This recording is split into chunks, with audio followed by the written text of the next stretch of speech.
If you're scaling a Shopify or e-commerce brand right now and things are looking up, baby, everything is great, congratulations, but you might be in a very dangerous spot. Revenue, in my experience, can be a great deodorant. It can mask a lot of big issues. And the reason that I know this is because I've had a front row seat to many crash outs from respectably sized brands too. Brands doing millions in revenue per year. Here today, gone tomorrow. But failing and knowing why is kind of a flex because that's the education most people don't have and therefore can't teach. So I'm going to show you today what the wall looks like so you never hit it. This is what separates this video from the majority of e-commerce videos on YouTube.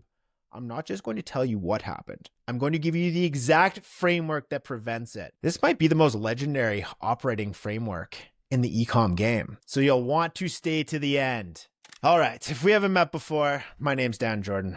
I've been in the game for 10 years. I'm the director of operations at Socialite Communications, where we manage 70 e-commerce brands and spend millions per month on ads. I also coach conversion rate optimization at Merchant Mastery. I'm going to go out on a limb, maybe ruffle some feathers here.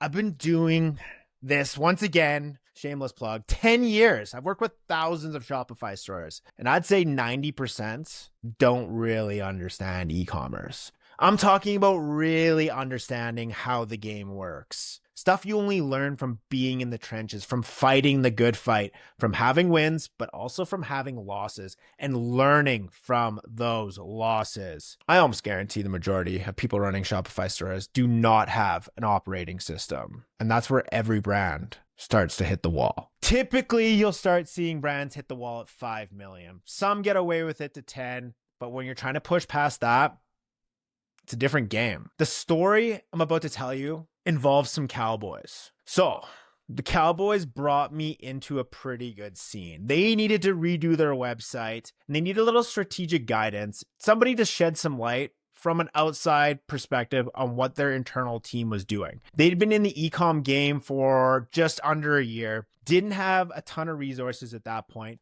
but they were staring at a gold mine. They were doing just shy of 100K a month on a Frankenstein website. This thing was half built on WordPress and half built on Shopify with a plugin here, an app over there, some duct tape over here. It was an absolute mess. They needed a real website. So instead of paying a guy a huge sum of money, we worked out an equity deal. So I was working for shares and honestly, I was pretty pumped on it. The brand had so much upside, real products solving real problems. It could have absolutely been massive. And the plan was to sell within the first 2 years. So we shook hands, we made a deal. We did a full migration over to Shopify. We got them Klaviyo, made sure they had Meta and Google integration set up perfectly. We had somewhat better attribution. We had recharge for subscriptions. We built the website on the 4C framework. Come on, clarity, confidence, cost, and community. You already know what it is. We had a solid foundation. We launched it and guess what? It just started to crush. The brand was doing like $1,000 to $2,000 a day before the rebuild. After the rebuild, 10 to 12K a day. I would just stare at this dashboard with excitement. And during Black Friday, we were peaking at $60,000 days. Just insane growth for an e-commerce brand in under 2 years, starting to sniff at $500,000 months. Completely respectable. But the leadership team, why not blame them, right?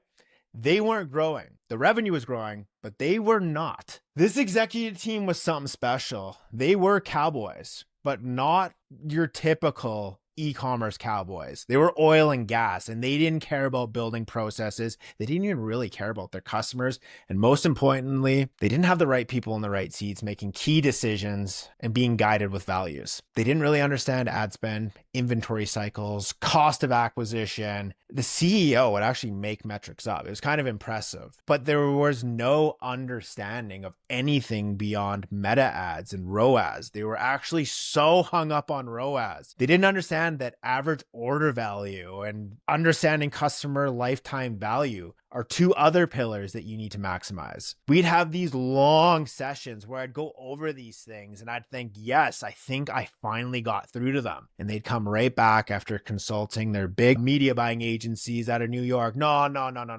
We're switching gears here. We're going back to more creative. We need more creative. But it was never a creative issue. CAC was always rising because there's only so much cheap traffic out there. I hope I'm not breaking anybody's hearts here, but the law of diminishing returns is real. The more you spend, the less efficient your ad dollars become. And you need to balance that out with average order values and lifetime value. Whenever I pushed that narrative, though, leadership would lead by fear. They'd threaten to replace the media buying team, replace the email team, replace the organic team, the content team, every freaking team. It was chaos, and it was incredibly frustrating to watch the people working there full time trying to actually do a good job, but they couldn't. It was the wrong people in the wrong seats at the leadership level. Now, with any e-commerce brand, there's going to be ebbs, there's going to be flows. Marketing efficiency goes up, goes down, diminishing returns kick in. So you can't be completely focused on acquisition. You need average order value strategies and real customer lifetime value through retention systems. God, I tried to get them to focus on retention, building real LTV, building a tribe, people coming back, building habits around the brand, but they just didn't seem to give a frig. Not once did they talk about their customers. How yucky is that? And because they never talked about their customers, they never talked about improving the product. It's just a recipe for disaster. So they cycled through media buying teams when they didn't get the answers they wanted. The internal team kept getting left to the side. Every new agency walked in with the same plans, the same sauce, but ended up getting the same crappy results. Because the problem was never media buying. It was never emails. It wasn't even marketing. Actually, there's a pretty good case to be made that marketing was the only thing they had going for them. The problem was a lack of operating systems, doing the fundamentals, doing the unsexy work. And for about a year, I watched this thing slow bleed without a vision, wrong people in the wrong seats, no tracking the right data, no processes, issues festering with no accountability, and a lack of growth, no longer masking all of it. Right now, if you go look, which you can't because I haven't released the name of this brand because I can't, they no longer exist. Their social media, people are calling them frauds. Comments are demanding refunds. Subscriptions, I've heard, are still charging customers, even though this brand no longer exists. It's a complete mess. Now, the lesson isn't those guys are idiots. The lesson is what specifically should have been in place to prevent this, because every operator in e-commerce is a couple Cowboy decisions away from a similar fate. Now, knowing what I know, I'm going to hit you with the 6 things you need to operate an e-commerce brand to its full potential. Number 1, you need vision. You actually need to know where you're going. Go figure. That means quarterly, 1 year, 3 year, 10-year goals, a core focus. What is it that you actually do? Who do you actually serve? What's your ICP? Do you have a proven process for delivering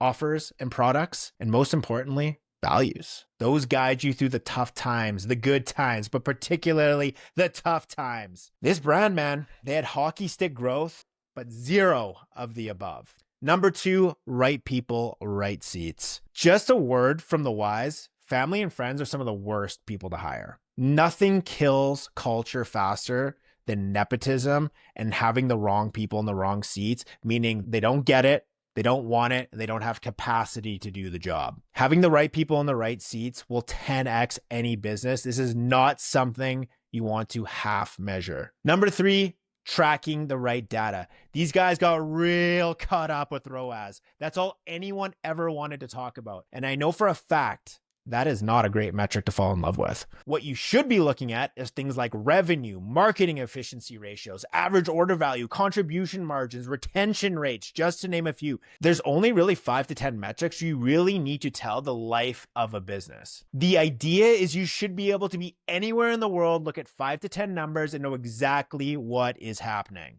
4, discipline, meaning issues, processes, and traction. Here's what most brands really miss the mark on. You have to be able to call issues out fast and tackle them even faster. In a real operating system, issues get surfaced, they get prioritized, and they get solved. In Cowboy operations, they get ignored until the house of cards falls. Hope? That is not a strategy. Issues compound, they kill companies. Now, when it comes to process, every function between media buying, emails, inventory, customer services, everything needs to be documented. Everything needs to be processed. This is a hard one. But the idea is, unless this happens, nobody can hand things off. Nobody can actually scale, and therefore nobody can level up. If you're spending your day running around putting out fires, you're working in, you're not working on, which means you'll burn out, and nobody acquires a company that runs on adrenaline. And finally, traction, accountability, discipline. Doing what you said you do, holding people to the values you wrote in your vision. That's the unsexy stuff, baby. That's the stuff that compounds. And it is exactly what was missing from this Cowboy operation. Here's the part most founders struggle with. If you want to scale up, you need an operating system. Otherwise, you're just going to be a little flash in the pan with no vision, the wrong people in the wrong seats, not tracking the correct data, not being able to tackle issues, not building out process, and finally not having the accountability and traction to get to the $20-30 million per year. E-commerce isn't easy. It's probably some of the hardest money you'll ever make. There are no shortcuts, but it can be incredibly rewarding. The brands that win didn't get there on luck. They got there on relentless systems and discipline. If you like this video, follow me. I break down successful brands, including some of the brands I work with and brands that are already at 8 and 9 figures. I love operating systems. I love seeing how they actually scale. So if you're a 6 or 7 or 8 figure brand and you know that growth can sometimes mask dysfunction, that's exactly what I help with, baby. Reach out to me. You can also check out my website. Analyze your product page against the 4C framework: clarity, confidence, cost, and community. Guys, thanks for watching. I'll see you in the next one.